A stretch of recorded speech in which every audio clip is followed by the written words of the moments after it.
I think one of the greatest apps on our phones is the Notes app.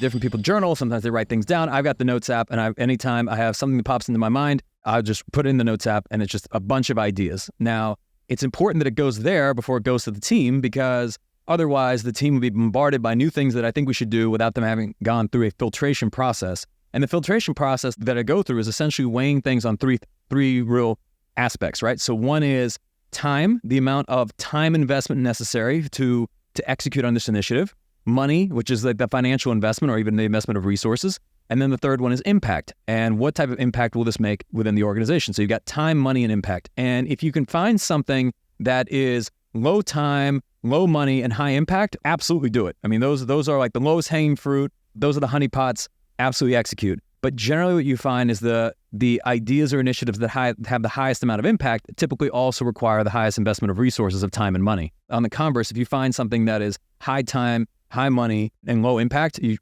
throw it out, right?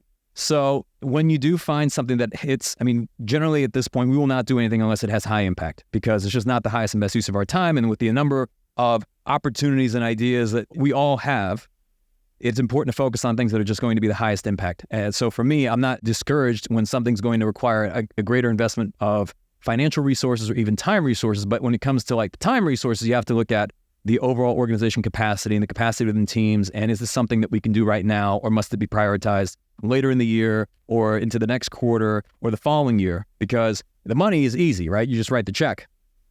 So if you have a problem and money solves the problem, well, then you really don't have a problem. You can just write the check, right? If you don't have the money, that's a different problem in and of itself. But generally, that's the easiest part. The most difficult is usually the time investment, which is really a function of capacity within your team, because time doesn't mean this is only going to take me to do it. Most of the initiatives that we have are team-wide efforts, department-wide efforts. There's numerous people involved, and they're working on a lot of different things. So you don't want to have competing priorities wherever you can avoid that. So I run things through the filter of time, money, and impact. And if I see something that's going to be a low time investment and a low financial investment and high impact, we're doing that right away.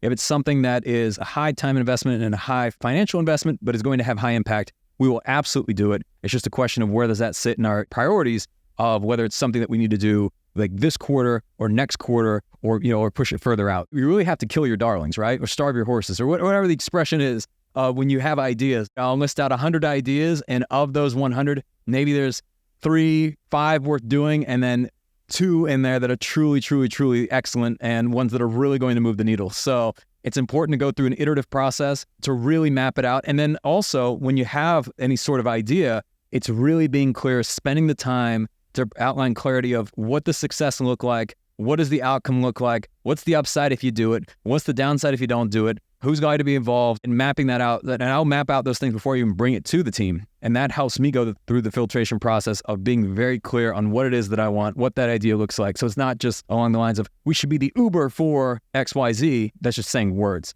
It's really mapping out exactly, well, what does success look like? What are the success criteria? What does it look like when it's finished? What type of impact does it have? It's really thinking through all of that. And if it still passes all of those tests, then yes, then you can bring that to the team.